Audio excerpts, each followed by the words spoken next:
Hello friends, welcome back to centre of success. तो आप सभी को सेंटर ऑफ सक्सेस में हाथ जोड़ के बहुत बहुत स्वागत है। तो दोस्तों, फिर से आप लोगों के लिए बिहार एसएससी बिहार कर्मचारी चयन आयोग के द्वितीय इंटर स्तरीय संयुक्त प्रतियोगिता परीक्षा जो कि 2024 में होने वाला है, उसके लिए रुक्मणी प्रकाशन का द प्लेटफॉर्म वॉल्यूम 2 का प्रैक्टिस सेट नंबर 9 लेकर आ गया हूं। इससे पहले कि दोस्तों, अगर आपने प्रैक्टिस सेट नंबर 1 से लेकर 8 तक नहीं देखे हैं तो लिंक डिस्क्रिप्शन में है, आप जाकर वहां से देख सकते हैं। एवं मैंने ऑलरेडी प्लेलिस्ट बना दिया है, आप जाकर वहां से भी देख सकते हैं। दोस्तों, लगभग 2-3 दिन का गैप हुआ है, इसके लिए I am really very sorry. Now start to continue. अब जारी रहेगा वीडियो को आना। इसमें कुल 75 प्रश्न के उत्तर को कवर करेंगे, जो कि प्रश्न होंगे history, polity, geography, economics, current affairs और साइंस के प्रश्न देखने को मिलेंगे। तो चलिए दोस्तों, शुरू करते हैं। वीडियो को आखिर तक ज़रूर देखिएगा। तो फटाफट वीडियो को लाइक कर दीजिए, अपने दोस्तों के साथ शेयर कर दीजिए, और चैनल पे पहली बार आए हैं तो चैनल को सब्सक्राइब कर दीजिए और बेल आइकन को दबा दीजिए, ताकि जब भी मैं महत्वपूर्ण वीडियो डालूँ तो सबसे पहले नोटिफिकेशन आपके पास पहुँचे। तो गाइस, शुरू करते हैं। आपका पहला प्रश्न आपके फ़ोन स्क्रीन पे set series practice set number 9 का पहला प्रश्न आपके फ़ोन स्क्रीन पे। बोला जा रहा है कि दिल्ली और पटना के बीच चलने वाली गर्म शुष्क पीड़ादायक पवनों का नाम बताइए। तो ये है लू। ऑप्शन बी इसका सही उत्तर हो जाएगा, जो कि लू उत्तरी मैदान में पंजाब से लेके बिहार तक चलने वाली शुष्क व पीड़ादायक पवनें हैं। ग्रीष्मकालीन अवधि में कर्नाटक, केरल में होने वाली वर्षा को हम फूलों को बौछार कहते हैं, फूलों वाली बौछार कहते हैं। वही काल वैसाखी असम और पश्चिम बंगाल में वैशाख के महीने में शाम को चलने वाली विनाशकारी वर्षा को हम वर्षायुक्त पवनें कहते हैं। तो यह भी आप लोग ध्यान में रखिएगा। जिस प्रकार आपका ऑप्शन भी सही उत्तर हो जाएगा। अगला प्रश्न, भारत सरकार ने किस केंद्रीय लोक उपक्रम को 12 अक्टूबर 2023 को नवरत्न कंपनी का दर्जा प्रदान किया है? तो ये किया है rail India technical and economic service limited को। ऑप्शन ए इसका सही उत्तर हो जाएगा, जो कि पिछले साल 12 अक्टूबर 2023 को नवरत्न कंपनी में शामिल किया है, उसका दर्जा प्रदान किया गया है। सितंबर 2023 में राष्ट्रीय केमिकल्स एंड फर्टिलाइजर्स को नवरत्न कंपनी का दर्जा प्राप्त हुआ है, केमिकल्स एंड फर्टिलाइजर्स कंपनी को। और हिंदुस्तान एरोनॉटिक्स लिमिटेड का मुख्यालय जो कि बेंगलुरु में है। तो इस प्रकार आपका ऑप्शन, तो हिंदुस्तान एरोनॉटिक्स लिमिटेड का मुख्यालय कहाँ है? तो ये बेंगलुरु में है। तो इस प्रकार आपका ऑप्शन ए सही उत्तर हो जाएगा। अगला प्रश्न, राष्ट्रीय डेयरी अनुसंधान संस्थान करनाल द्वारा तैयार की गई भारत की पहली क्लोन मादा बछड़े का नाम क्या है? तो ये है गंगा। ऑप्शन ए इसका सही उत्तर हो जाएगा। वही पहला क्लोन डॉली नामक भेड़ बनाया गया था। अगला प्रश्न, निम्नलिखित में से कौन सा जैव विविधता स्थल भारत में मौजूद नहीं है? तो ये है वलासिया। ऑप्शन सी इसका सही उत्तर हो जाएगा।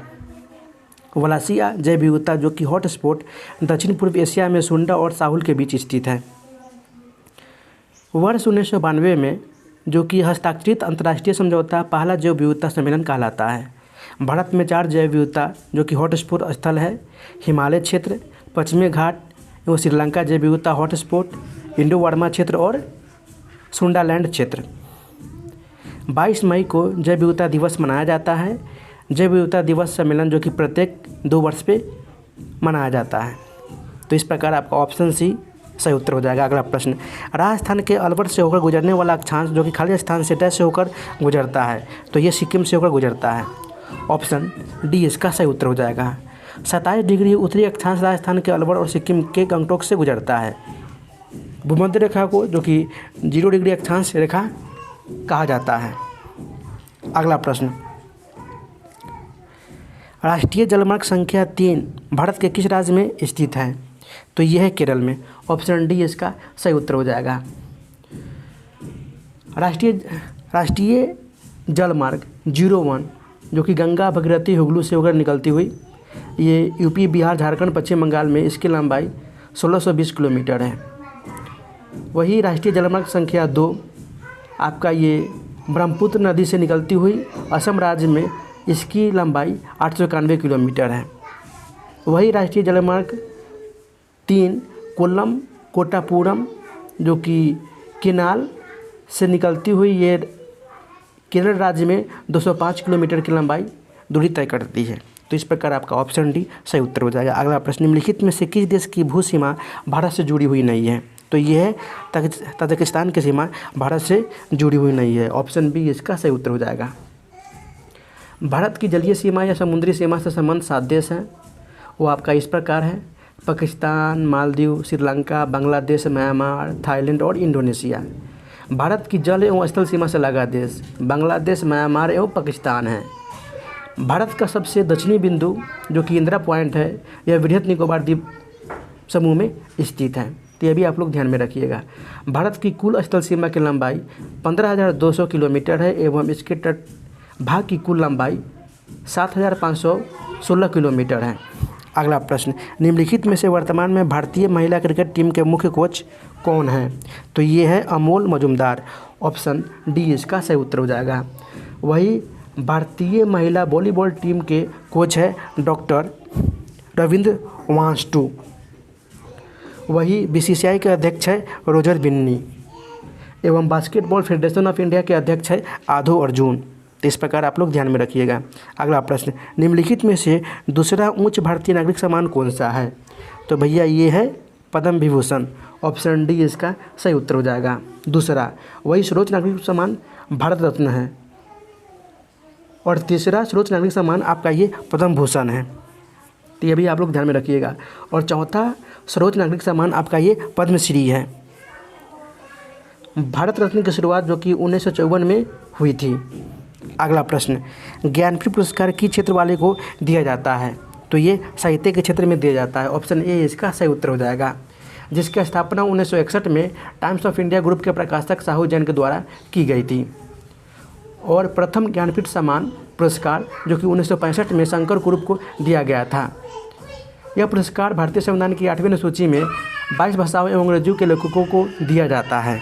तो यह भी आप लोग ध्यान में रखिएगा। अगला प्रश्न, पूर्वोत्तर के किस क्षेत्र में पहला मेडिकल कॉलेज अक्टूबर 2023 में खुला है? तो ये नागालैंड में खुला है। ऑप्शन ए इसका सही उत्तर हो जाएगा। नागालैंड आधार से जुड़ा जन्म पंजीकरण शुरू करने वाला ये पूर्वोत्तर क्षेत्र का हिस्सा बना था। अगला प्रश्न, वर्ष 2024 में आयोजन होने वाले 109वीं भारतीय विज्ञान कांग्रेस की मेजबानी कौन करेगा? तो ये करेगा लवली प्रोफेशनल यूनिवर्सिटी के द्वारा। ऑप्शन डी इसका सही उत्तर हो जाएगा, जो कि यह पंजाब में स्थित है। अगला प्रश्न, बोला जा रहा है कि किस तमिल लेखिका को सूर्यवंशम के लिए सरस्वती सम्मान 2022 का सम्मान से अक्टूबर 2023 में सम्मानित किया गया है? तो ये है शिवशंकरी देवी को, शिवशंकरी को। ऑप्शन डी इसका सही उत्तर हो जाएगा। 1987 में दूरदर्शन से प्रसारित लोकप्रिय कार्यक्रम जो कि सुबह की भी लेखिका शिवशंकरी ही हैं। माधोहारा को 32वां बिहारी पुरस्कार से सम्मानित किया गया है। अगला प्रश्न, भारतीय रिजर्व बैंक ने खाली स्थान को NBFC MFI के लिए एक व्यापक नियामक ढांचा पेश किया था। तो ये 2 दिसंबर 2011 को।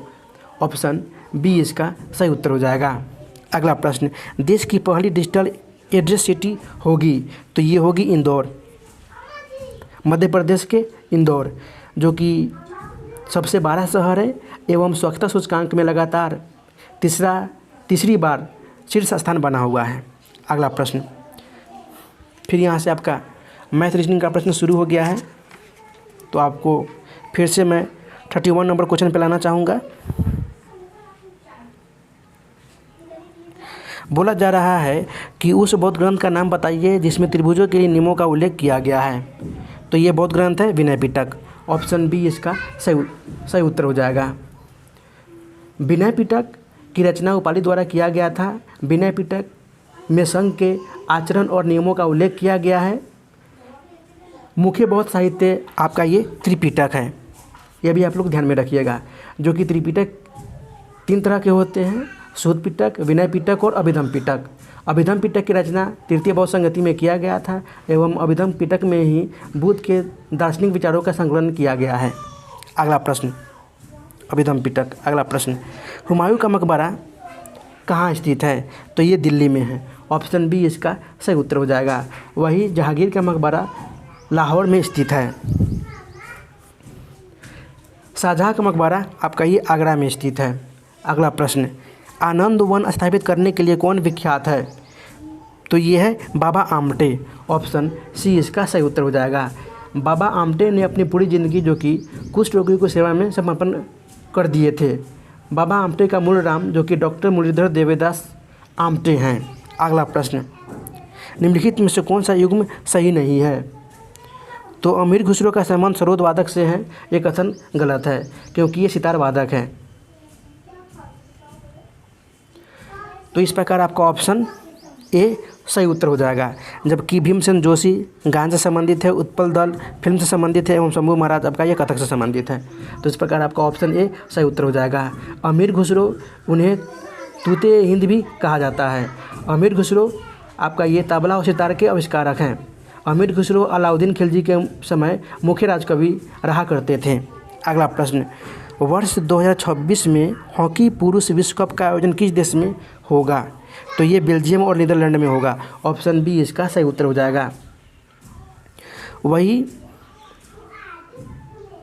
पुरुष हॉकी विश्व कप जो कि अंतर्राष्ट्रीय हॉकी महासंघ का प्रमुख आयोजन जो कि हर साल में आयोजित किया जाता है, हर 4 साल में आयोजन किया जाता है।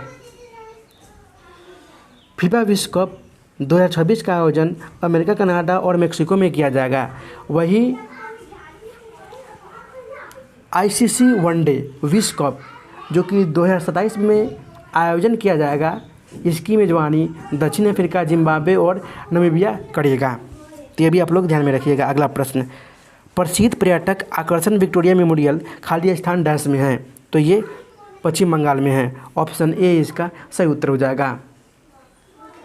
1921 में निर्मित यह स्मारक इंग्लैंड के रानी विक्टोरिया को समर्पित है। अगला प्रश्न,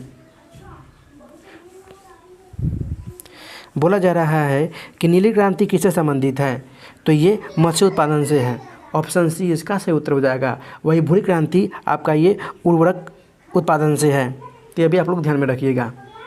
वही काली क्रांति या कृष्ण क्रांति पेट्रोलियम उत्पादन से है। अगला प्रश्न, माउंट एवरेस्ट नाम किसके नाम पे रखा गया? तो ये भारत की एक महासुरक्षा के नाम पे रखा गया है। ऑप्शन सी इसका सही उत्तर हो जाएगा। माउंट एवरेस्ट हिमालय पर्वत श्रृंखला का एक भाग है जो कि दुनिया की सर्वाधिक ऊंची पर्वत चोटी जिसकी लंबाई 8,848 मीटर है। एवरेस्ट फतह करने वाली विश्व की प्रथम महिला जापान की जुंको तेबई थी। वही एवरेस्ट फतह करने वाली प्रथम भारतीय महिला मच्छिंद्री पाल रही थी। वही 2 बार एवरेस्ट फतह करने वाली प्रथम भारतीय महिला संतोष यादव थी। अगला प्रश्न, निम्नलिखित में से कौन सा डीएनए को समपार्श्विक की कमी की समस्या को दूर करने में सहायता करता है? तो ये है स्वयं सहायता समूह। ऑप्शन ए इसका सही उत्तर हो जाएगा। स्वयं सहायता समूह में सामान्यतः 10 से 20 सदस्य होते हैं। प्राय कम सदस्यों वाले समूह को अधिक प्राथमिकता दी जाती है, इसलिए क्योंकि अधिक सदस्यों वाले समूह में सभी सदस्य रूप से समूह की गतिविधियों में हिस्सा नहीं ले पाते हैं। अगला प्रश्न, किस शास्त्रीय अर्थशास्त्री से निम्नलिखित वाक्यांश को लोकप्रिय बनाया? प्रत्येक से उसकी क्षमता के अनुसार, प्रत्येक को उसकी आवश्यकता के अनुसार।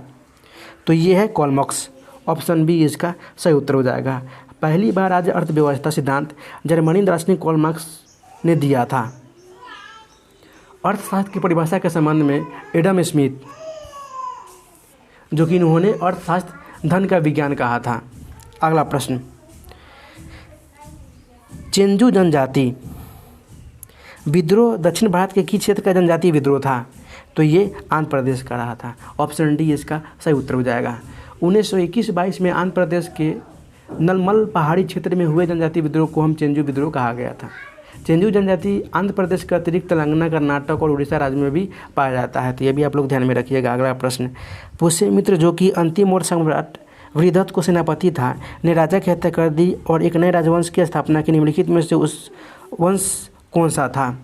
तो ये वंश था शुंग वंश। ऑप्शन ए इसका सही उत्तर हो जाएगा। पुष्यमित्र शुंग ने मगध पर शुंग वंश की नींव रखी थी और वह ब्राह्मण जाति का था। पुष्यमित्र शुंग ने 2 बार अश्वमेध यज्ञ किया था। भरूच स्तूप का निर्माण जो कि पुष्यमित्र शुंग ने करवाया था। शुंग वंश का अंतिम शासक देवभूति था। वासुदेव ने कौन वंश की स्थापना की एवं इस वंश का अंतिम शासक सुशर्मा रहा था? खारवेल, जो कि चेदी वंश का प्रतापी राजा था। सातवाहन वंश का प्रमुख शासक सिमुक सातकर्णी गौतमीपुत्र, जो कि वशिष्ठिपुत्र पुलमावी रहा था। अगला प्रश्न, शिक्षा की वर्धा योजना कब लाया गया था? तो ये 1937 में। ऑप्शन बी इसका सही उत्तर हो जाएगा। डॉक्टर जाकिर हुसैन समिति ने वर्धा योजना का ब्यौरा प्रस्तुत किया था। इस योजना का मूलभूत सिद्धांत शिक्षा के साथ हस्त उत्पाद को प्रोत्साहित करना है और इसके लिए प्रशिक्षण प्रदान करना था। अगला प्रश्न, एशियाटिक सोसाइटी ऑफ बंगाल की स्थापना किस वर्ष में की गई थी? तो ये 1784 में। ऑप्शन सी इसका सही उत्तर हो जाएगा। एवं इसकी स्थापना विलियम जोन्स के द्वारा किया गया था। विलियम जोन्स ने सर्वप्रथम बताया कि सेंड्रोकोप्ट्स नामक यूनानी द्वारा चंद्रगुप्त मौर्य के लिए किया गया था। William Jones Calcutta supreme court के न्यायाधीश भी रह चुके थे। अगला प्रश्न, निम्न में से किस स्थल से प्रथम खेत कृषि भूमि का साक्ष्य मिला है? तो ये मेरगढ़ से मिला है। ऑप्शन ए इसका सही उत्तर हो जाएगा। मेरगढ़, जो कि पाकिस्तान के बलूचिस्तान प्रांत में स्थित है। मेरगढ़ में प्रारंभिक नौपाषाणकालीन एवं तम प्राचीनकालीन स्थल के रूप में जाना जाता है। हड़प्पाकालीन स्थल, जो कि ये कालीबंगा राजस्थान के हनुमानगढ़ जिले में स्थित है। वही जोते हुए खेत का साक्ष्य आपका कालीबंगा से मिला है। हड़प्पा स्थल, जो कि बनवाली हरियाणा में स्थित है। बनवाली से ही मिट्टी का बना हुआ खिलौना और हल मिला है। लोथल, तो लोथल भोगवा नदी के तट पे गुजरात में स्थित है। तो ये सारे पॉइंट आप लोग ध्यान में रखिएगा। तो इस प्रकार आपका ऑप्शन ए सही उत्तर हो जाएगा। अगला प्रश्न, फिर से यहाँ पे मैथ रीजनिंग का प्रश्न शुरू हो गया। तो मैं आपको 61 नंबर क्वेश्चन पे लाना चाहूँगा। बोला जा रहा है कि भारतीय संविधान का अनुच्छेद 61 किससे संबंधित है?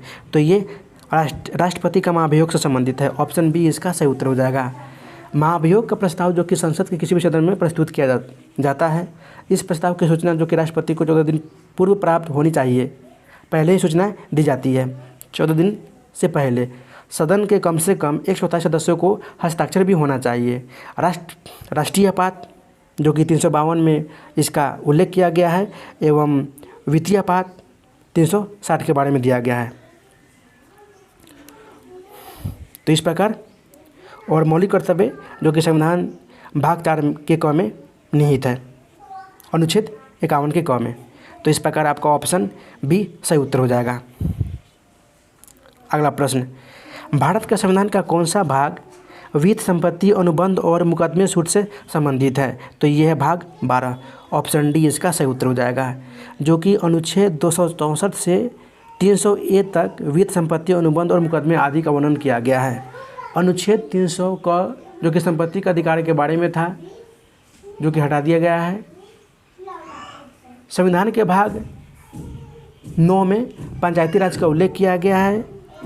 10 में अनुसूचित जाति और जनजातीय क्षेत्र का वर्णन किया गया है और भाग 8 में संघ राज्य क्षेत्र का वर्णन किया गया है।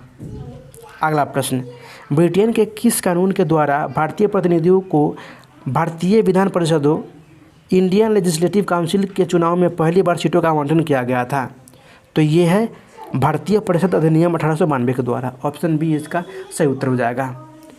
1861 के अधिनियम के द्वारा गवर्नर जनरल को आदेश जारी करने की शक्ति दी गई थी। अगला प्रश्न, ईस्ट इंडिया कंपनी के किस गवर्नर जनरल के कार्यकाल में आंग्ल नेपाल युद्ध लड़ा गया था? तो ये है लॉर्ड हेस्टिंग्स के कार्यकाल में। ऑप्शन बी इसका सही उत्तर हो जाएगा, जिसका कार्यकाल 1814 से 16 के बीच में रहा था। इसमें नेपाल के अमर सिंह थापा को आत्मसमर्पण करना पड़ा था। लॉर्ड एमस्ट के समय में प्रथम आंग्ल बर्मा युद्ध, जो कि 1824-26 के बीच में लड़ा गया था। 1833 के चार्टर एक्ट के द्वारा बंगाल के गवर्नर जनरल, जो कि भारत के गवर्नर जनरल कहे जाने वाले विलियम बेंटिंक बंगाल का अंतिम और भारत का प्रथम गवर्नर जनरल बने थे। अगला प्रश्न, म्यांमार की आधिकारिक भाषा क्या है? तो यह है बर्मी। ऑप्शन बी इसका सही उत्तर हो जाएगा। एवं वहाँ की राजधानी नेपित्या है। म्यांमार को स्वर्ण पेगोडा का देश भी कहा जाता है। अगला प्रश्न, जून 2020 में रैनसेन को किस राज्य की ग्रीष्मकालीन राजधानी के रूप में घोषित किया गया है? तो ये है उत्तराखंड को। ऑप्शन बी इसका सही उत्तर हो जाएगा। जिम कॉर्बेट राष्ट्रीय उद्यान उत्तराखंड में ही है, जो कि भारत का सबसे पुराना राष्ट्रीय पार्क है। 1936 में लुप्तप्राय बंगाल बाघ की रक्षा के लिए ही हैरी नेशनल पार्क के रूप में स्थापित किया गया था। तो ये भी आप लोग ध्यान में रखिएगा।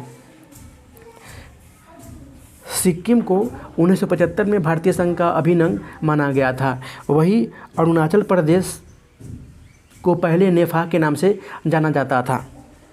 अगला प्रश्न, निम्नलिखित में से किस लिपि को ईरानी लिपि का पंजाबी संस्करण माना जाता है? तो ये है सामुखी लिपि को। ऑप्शन सी इसका सही उत्तर हो जाएगा। सामुखी लिपि को सर्वप्रथम पंजाब के सूफियों द्वारा प्रयोग में लाया गया था। सॉरी गाइज, मोडी लिपि, इसका प्रयोग मराठी भाषा के लेखन में किया जाता है।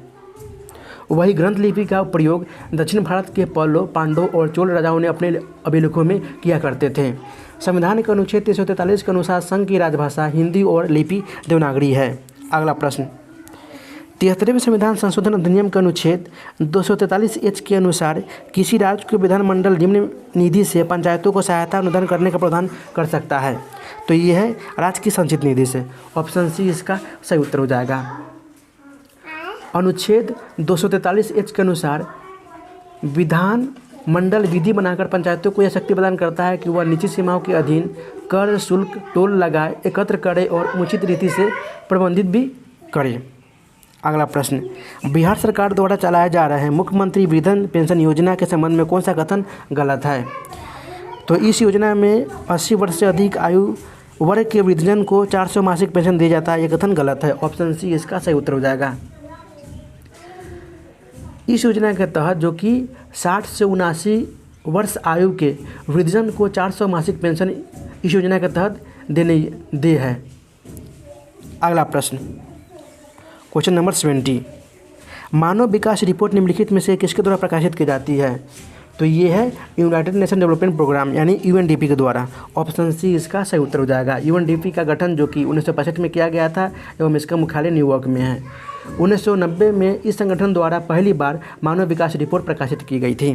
तो ये भी आप लोग ध्यान में रखिएगा। अगला प्रश्न, निम्नलिखित कथन पर विचार कीजिए। बोला जा रहा है कि द्वितीय पंचवर्षीय योजना मार्नोवालिस के विचारों पर आधारित थी। मार्नोवालिस ने कोलकाता में भारतीय सांख्यिकी संस्थान की स्थापना की तथा साखे नामक एक जर्नल निकाला था। बोल रहा है कि उपरोक्त कथन में से कौन से कथन असत्य है? तो ऑप्शन डी हो जाएगा। ना तो एक सही है और ना ही दो असत्य है, यानी दोनों के दोनों स्टेटमेंट सही है। तो इस प्रकार आपका ऑप्शन डी सही उत्तर हो जाएगा। मार्नोवालिस ने कोलकाता में भारतीय सांख्यिकी संस्थान जो कि इंडियन स्टैंडर्ड इंस्टीट्यूट एसआई की स्थापना की तथा साके नामक एक निर्जल निकाला था। अगला प्रश्न, भारत सरकार द्वारा चलाया गया मिशन इंद्रधनुष किससे संबंधित है? तो ये है बच्चों और गर्भवती महिलाओं के प्रतिरक्षण से। ऑप्शन ए इसका सही उत्तर हो जाएगा। इसे 25 दिसंबर 2014 में शुरू किया गया था। इसमें 7 रोगों के विरुद्ध टीका उपलब्ध कराए जाते हैं।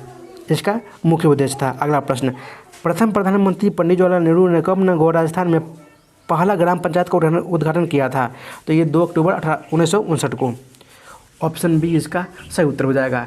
राजस्थान के नागौर जिले से। ग्राम पंचायत संस्था जो कि महात्मा गांधी जी के सपनों को जमीन पर उतारने का महत्वपूर्ण आधार क्षेत्र था, जो कि भारतीय संविधान अनुच्छेद 40 में ग्राम पंचायत गठन का प्रावधान दिया गया है। वर्तमान में पंचायती राज व्यवस्था नागालैंड, मेघालय, मिजोरम में नहीं है और दिल्ली केंद्र शासित प्रदेश में भी नहीं है, लागू नहीं है। अगला प्रश्न, पुरुषों के 1983 के विश्व कप क्रिकेट फाइनल में मैन ऑफ द मैच निम्नलिखित में से किसे घोषित किया गया था? तो ये मोहिंद्र अमरनाथ को। ऑप्शन बी इसका सही उत्तर हो जाएगा। 1983 में ही विश्व कप भारत ने 43 रनों से वेस्ट इंडीज़ को हराकर जीता था एवं इस विश्व कप में सर्वाधिक विकेट लेने वाले रोजर मिन्नी थे, जो कि अभी बीसीसीआई के अध्यक्ष हैं। अगला प्रश्न, गांधी जी ने किस एक्ट या अधिनियम के खिलाफ लड़ने और सत्याग्रह शुरू करने का फैसला किया था? तो यह है रॉलेट एक्ट 1919। ऑप्शन ए इसका सही उत्तर हो जाएगा। लॉर्ड जेम्स फोर्ड कार्यकाल में 1919 में यह रॉलेट एक्ट पारित हुआ था। अखिल भारतीय स्तर का गांधी जी का पहला आंदोलन जो कि रॉलेट एक्ट के विरुद्ध में 1919 में प्रारंभ किया गया था, जो कि ये सत्याग्रह था। अगला प्रश्न फिर से यहाँ से आपका मैथ रीजनिंग का प्रश्न शुरू होता है। तो मैं आपको 91 नंबर क्वेश्चन पे लाना चाहूँगा। बोला जा रहा है कि भारत के उस वायसराय का नाम बताइए जिनका संबंध भारतीय स्वतंत्रता संग्राम के दौरान विवादास्पद इल्बर्ट बिल से था। तो ये है लॉर्ड रिपन। ऑप्शन ए इसका सही उत्तर हो जाएगा। इसका कार्यकाल 1880 से 84 के बीच रहा था। इल्बर्ट विधेयक प्रस्तुत किया गया था एवं विधेयक में फौजदारी दंड व्यवस्था में प्रचलित भेदभाव को समाप्त करने का प्रयत्न भी किया गया था। इस विधेयक का विरोध जो कि अंग्रेजों के द्वारा किया गया था। फ्लोरेंस नाइटिंगेल ने रिपन को भारत को उदाहरण की संज्ञा दी थी। तो ये भी आप लोग ध्यान में रखिएगा। अगला प्रश्न, निम्नलिखित में से किस प्रकार की अर्थव्यवस्था में उत्पादन के कारक एकाधिकार में होते हैं? तो यह है पूंजीवादी में। ऑप्शन ए इसका सही उत्तर हो जाएगा। पूंजीवादी जो कि एक आर्थिक व्यवस्था है, इस व्यवस्था में सरकार के बाजार को नियंत्रित करने में कोई खास सक्रिय भूमिका नहीं रहती। पूंजीवादी अर्थव्यवस्था में उत्पादन या निर्माण के साधन मुख्य रूप से निजी स्वरूप में होते हैं। वही मिश्रित अर्थव्यवस्था एक ऐसी अर्थव्यवस्था है जो अलग अलग मार्केट या आर्थिक योजनाओं का मिश्रण है, जिसमें निजी क्षेत्र और राज्य अर्थव्यवस्था दोनों का समावेश बना रहता है। वही समाजवादी अर्थव्यवस्था उत्पादन की एक प्रणाली है जहां वस्तु और सेवाओं को उत्पादन कर सरकार का एक अधिकार होता है। अगला प्रश्न, निम्नलिखित में से किसे भारत के राष्ट्रपति द्वारा नियुक्त नहीं किया जाता? तो ये राज्य के मुख्यमंत्री को। ऑप्शन ए इसका सही उत्तर हो जाएगा। राज्य के मुख्यमंत्री की नियुक्ति जो कि अनुच्छेद 164 के अनुसार राज्यपाल द्वारा की जाती है। राज्यपाल जो कि राज्य का मुखिया होता है, वही मुख्यमंत्री सरकार का मुखिया होता है। वही राष्ट्रपति, प्रधानमंत्री, मान्यवादी वित्त आयोग के अध्यक्ष, सदस्य, निर्वाचन आयोग आदि का नियुक्ति राष्ट्रपति के द्वारा की जाती है। अगला प्रश्न, निम्नलिखित में से कौन सा ज्वालामुखी प्रशांत महासागर का ज्वालावृत्त के अंतर्गत आता है? तो ये है फ्यूजियामा। ऑप्शन डी इसका सही उत्तर हो जाएगा। विश्व का सबसे अधिक सक्रिय ज्वालामुखी किलायू हवाई द्वीप ज्वालामुखी है, जो कि आपका ये अमेरिका में है। वही विश्व का सबसे ऊंचा ज्वालामुखी कोटोपैक्सी जो कि आपका ये इक्वाडोर में है। तो ये भी आप लोग ध्यान में रखिएगा। अगला प्रश्न, लोहेस चट्टान किस प्रकार के चट्टानों का उदाहरण है? तो ये है परतदार चट्टान। ऑप्शन बी इसका सही उत्तर हो जाएगा। लोहे चट्टान मिट्टी जो कि प्राय बहुत उपजाऊ और कृषि के लिए उपयुक्त होती है। ऑक्सीकरण की वजह से लोहे चट्टान का रंग पीला और भूरा होता है। अगला प्रश्न, पर्णवृत्त खाली स्थान एक अंग है, तो ये पेड़ का है। ऑप्शन सी इसका सही उत्तर हो जाएगा। पर्ण का वह भाग जो पर्णफलक और पर्णाधार को जोड़ने का कार्य करता है उसे हम पर्णवृत्त कहते हैं।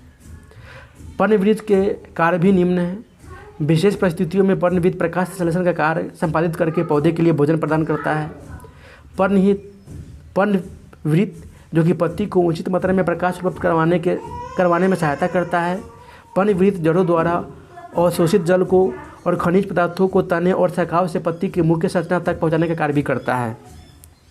अगला प्रश्न, जिंक सल्फेट हेप्टाहाइड्रेट ZnSO4 को आमतौर पर खाली स्थान के नाम से जाना जाता है। तो ये श्वेत तूतिया के नाम से जाना जाता है। ऑप्शन डी इसका सही उत्तर हो जाएगा। वही नीला तूतिया का रासायनिक नाम जो कि ये CuSO4 होता है। वही जिप्सम का रासायनिक नाम CuSO4 होता है।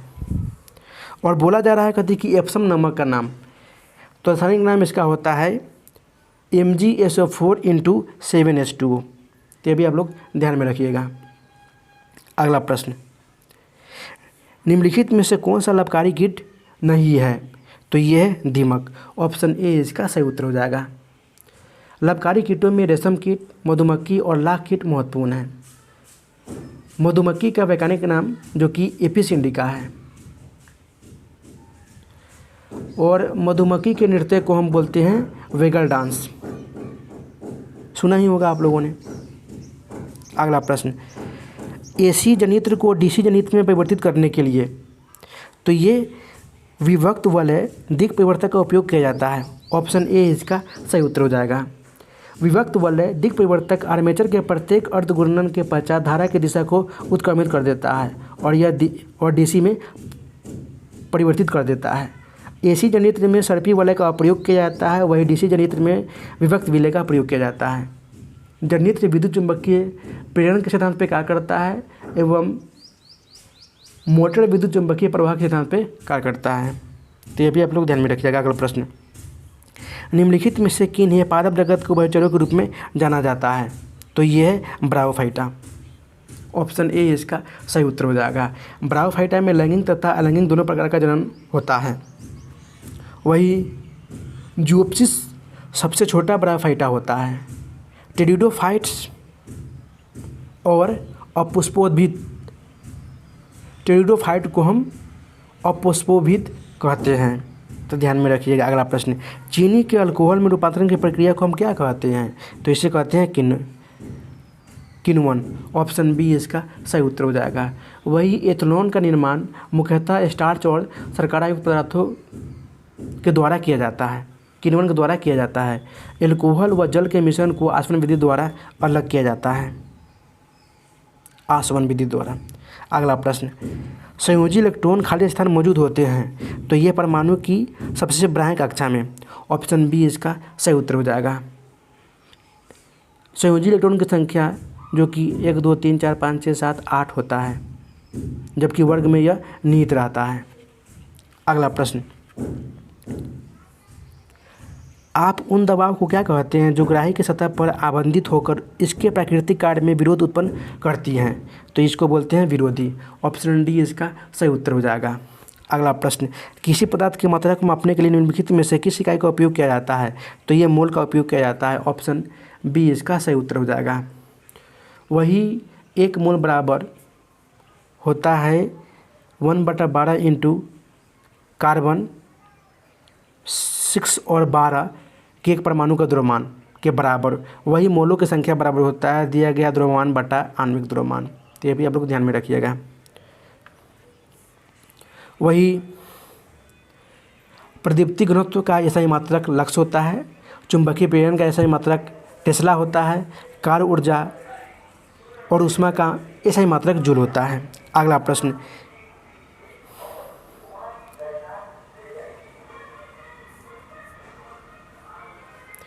निम्नलिखित में से कौन सा सिद्धांत ऊर्जा प्रणालियों से संबंधित है? तो यह है फोटोवोल्टाइक प्रभाव। ऑप्शन ए इसका सही उत्तर हो जाएगा। जब किसी ऊंची तरंगदैर्ध्य को प्रकाश विकिरणों को धातु की सतह पर डाला जाता है तो धातु की सतह से इलेक्ट्रॉन उत्सर्जित होने लगता है एवं इसी प्रकाश प्रभाव को विद्युत प्रभाव कहते हैं। तो इस प्रकार आपका ऑप्शन ए सही उत्तर हो जाएगा। अगला प्रश्न, फिर से यहाँ से मैथ रीजनिंग का प्रश्न शुरू होता है, तो मैं आपको डायरेक्ट 121 नंबर क्वेश्चन पे लाना चाहूँगा। बोला जा रहा है कि खाली स्थान पहला ब्राउज़र था जो अलग विंडो में छवियों को प्रदर्शित करने के बजाय टेक्स्ट के साथ छवियों को इनलाइन प्रदर्शित करता है। तो यह है मोजेक। ऑप्शन डी इसका सही उत्तर हो जाएगा। मोजेक जो कि पहला मल्टीमीडिया ब्राउज़र रहा था। मोजेक ब्राउज़र को जो कि जारी करने के 4 साल बाद इसे बंद कर दिया गया था। कंप्यूटर के संदर्भ में वेटवेयर क्या कहलाता है? तो यह मानव मस्तिष्क कहलाता है। ऑप्शन सी इसका सही उत्तर हो जाएगा। वही कंप्यूटर का मस्तिष्क जो कि CPU होता है, सेंट्रल प्रोसेसिंग यूनिट। वेटवेयर का उपयोग जो कि किसी वस्तु में पाए जाने वाले हार्डवेयर और सॉफ्टवेयर के समकक्ष तत्वों का वर्णन करने के लिए किया जाता है। अगला प्रश्न, सही कथन को पहचानिए। तो इस प्रकार सही कथन हो जाएगा न्यूटन जो कि बल का मात्रक है। जूल तो पढ़वे किए हैं कि ऊर्जा कार्य और ऊष्मा का मात्रक है जूल। शक्ति का ऐसा मात्रक वाट है। विद्युत धारा का ऐसा मात्रक एम्पियर है। तापमान का केल्विन हो जाएगा। विद्युत विभवांतर का वोल्ट हो जाएगा और प्रेरक का ऐसा मात्रक हेनरी हो जाएगा। तो ये भी आप लोग ध्यान में रखिएगा। बोला जा रहा है कि किसी तत्व की परमाणु संख्या उस तत्व के प्रत्येक परमाणु के नाभिक में मौजूद डैश की संख्या के बराबर होती है। तो ये प्रोटॉनों की संख्या के बराबर होती है। वही किसी उदासीन परमाणु में इलेक्ट्रॉन और प्रोटॉनों की संख्या समान होती है। किसी तत्व का परमाणु द्रव्यमान न्यूट्रॉन प्लस प्रोटॉनों की संख्या के बराबर आता है। तो ये भी आप लोग ध्यान में रखिएगा। इलेक्ट्रॉन पे ऋणात्मक आवेश होता है। अगला प्रश्न, 125। बिग बैंग थ्योरी किससे संबंधित है? तो ये ब्रह्मांड की उत्पत्ति से है। ऑप्शन सी इसका सही उत्तर हो जाएगा। अगला प्रश्न बोला जा रहा है कि प्रति विषाणु औषधियाँ बनाना प्रति जीवाणु दवाइयों के बनाने की अपेक्षा अधिक कठिन है, क्योंकि तो विषाणु जो कि वायरस परपोषी की मशीनरी का उपयोग करते हैं। ऑप्शन ए इसका सही उत्तर हो जाएगा। विषाणु किसी परपोषी के बिना प्रजनन नहीं कर सकते हैं, जिसके कारण प्रति विषाणु औषधियाँ बनाना प्रति जीवाणु औषधियों के बनाने की अपेक्षा कठिन है। विषाणु जो कि सजीव और निर्जीव के बीच की कड़ी होती है, विषाणु का क्रिस्टीकरण किया जा सकता है। अगला प्रश्न, किसी संगीत समारोह में सितार बजाने से पूर्व कोई सितार वादक तनाव को समायोजित करते हुए डोरी को उचित प्रकार से संकृत करने का प्रयास करता है। ऐसा करके वह क्या समायोजित करता है? तो ये सितार की डोरी को आवृत्ति को अन्य वाद्य यंत्रों की आवृत्ति के साथ मिलाना चाहता है। ऑप्शन सी इसका सही उत्तर हो जाएगा। ध्वनि की गुणता जो कि इसके अधिस्वर पर निर्भर करता है। ध्वनि का पतला या मोटा होना इसके तरत्व पर निर्भर करता है। अगला प्रश्न, जब कोई पिंड मुक्त रूप से पृथ्वी को गिरता है तो इसकी कुल ऊर्जा क्या हो जाएगी? तो ये अचल रहती है। ऑप्शन सी इसका सही उत्तर हो जाएगा। वही जब वस्तु महत्तम ऊंचाई पे होता है तो उसमें स्थितिज ऊर्जा होता है। गिरने की स्थिति के दौरान मध्य बिंदु पे वस्तु में स्थितिज ऊर्जा एवं गतिज ऊर्जा का मान समान रहता है। वही वस्तु जब पृथ्वी से आकर टकराती है तो उस समय वस्तु की गतिज ऊर्जा बढ़ जाती है, यानी सर्वोच्च रहती है। अगला प्रश्न, लाई डिटेक्टर उपकरण को खाली स्थान के रूप में जाना जाता है, तो इसको बोलते हैं पॉलीग्राफ। ऑप्शन डी इसका सही उत्तर हो जाएगा। पॉलीग्राफ जो कि परीक्षण के दौरान व्यक्ति झूठ बोलता है तो हार्ट रेट और ब्लड प्रेशर के अंदर बदलाव के आधार पर तय हो जाता है कि व्यक्ति सच बोल रहा है या झूठ।